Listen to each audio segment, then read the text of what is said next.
Hello, great, grand, glorious Leo. This is Maxine Taylor, America's first licensed astrologer, with your astrological forecast for March 2019. And it's quite a month for you. So many things going on. I'm going to start at the beginning of the month and just share everything I've got written down here with you. Okay, right around the 6th of the month, that's the first week of the month, there are 3 events that occur that are very powerful, and if you're very sensitive, you will be aware of them. I'm going to tell you what they are so that you can be awakened to them and know ahead of time so you can plan accordingly. First of all, we have the new moon on the 6th. The new moon is in 15 Pisces 47. It sits right here in the 8th house. Now, the 8th house deals with other people's money. It deals with sex. It deals with secrets. It deals with transformation, deals with control issues. So, anything in the 8th house deals with secrets and the transformation and transmutation of energy. It's the house of magic. So, on the 6th, now that means that on the 4th and 5th, we are all in the dark of the moon. There's no energy at all. And so if you are waiting for money to come in from other sources, on the new moon, on the 6th, you will probably find that things start moving in that direction. If you're looking to unearth secrets, you'll start digging, you'll start getting information for yourself at that time. Now remember, the new moon is when the energy starts growing, and it keeps on growing until the full moon, when things come to a head. But I'm getting ahead of myself here. The other thing I want to tell you about, I should say the second thing I want to tell you about, is also located in that 8th house of transformation and secrets and other people's money and death, not necessarily literal death, but the ending and beginnings of new situations. Mercury is going to be retrograde. It goes stationary retrograde on the 5th and actually retrograde on the 6th. Now, when Mercury goes retrograde, it appears to be moving backwards in the heavens. It's not, but it looks that way and it feels that way. Everything that is ruled by Mercury is confused. Our mouth, our mind, thinking, communication, correspondence, transportation. What we are not going to do on a retrograde Mercury is start a new project. So you might be saying, I want to invest with another organization or a friend. I want to deal with group finances or help other people, give them donations. What I would do is use the month of March to research secrets, to vet, get information about the people you would like to invest with or give money to. Because anything begun on a Mercury retrograde either fizzles out completely or has to be redone within the year, and you don't want to do that. So that's the second event. The third is that Uranus, the green planet up here, right at the top of your chart, enters Taurus on the 6th. Now, for several years, it's been in Aries. Aries says, my way or the highway. I'm doing what I want. I'm doing it now. I'm losing patience with everybody. Now, Aries does everything quickly.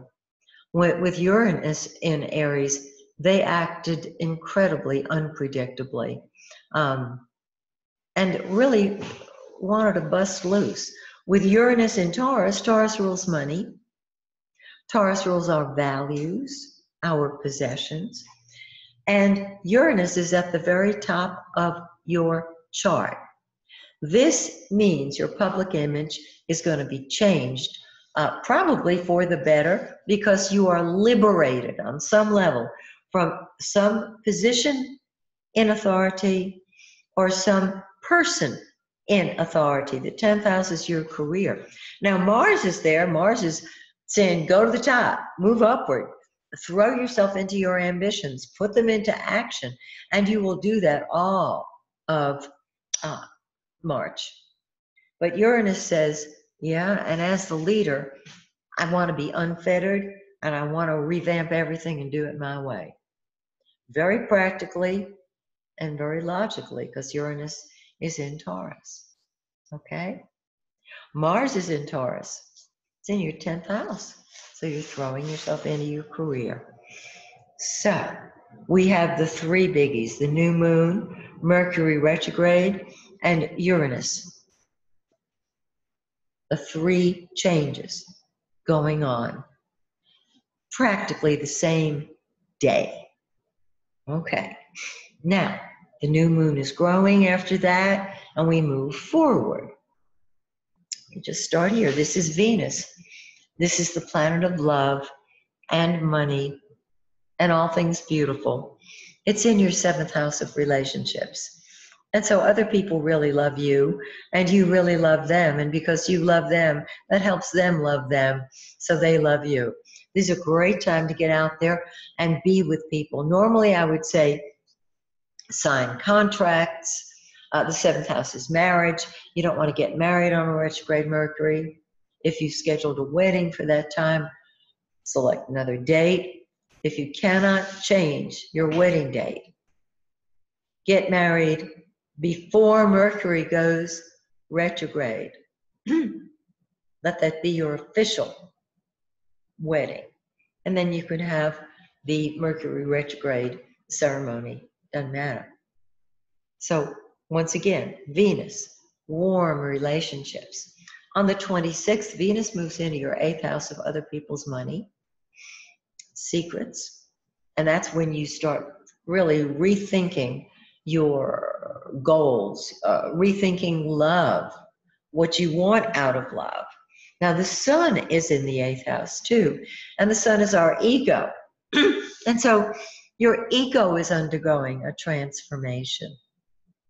Whenever anything is in the 8th house, it is transformed. So your ego, your thinking, and your love. Beautiful.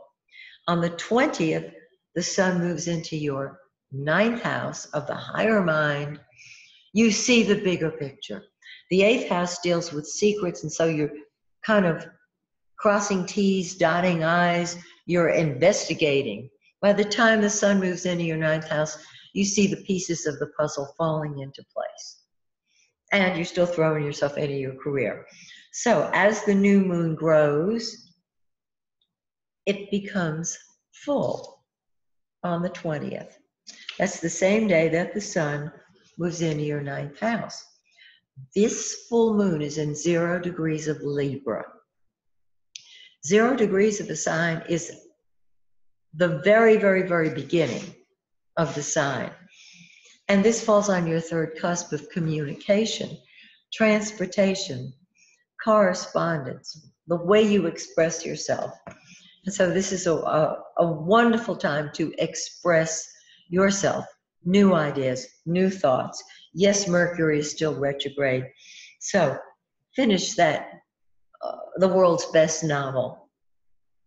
And after Mercury goes direct, publish it, because the 9th house is publishing. So I hope this has been helpful for you and fascinating for you, as it has been for me to look at it. And so till we meet again, may the stars shine brightly on you and yours. Bye for now.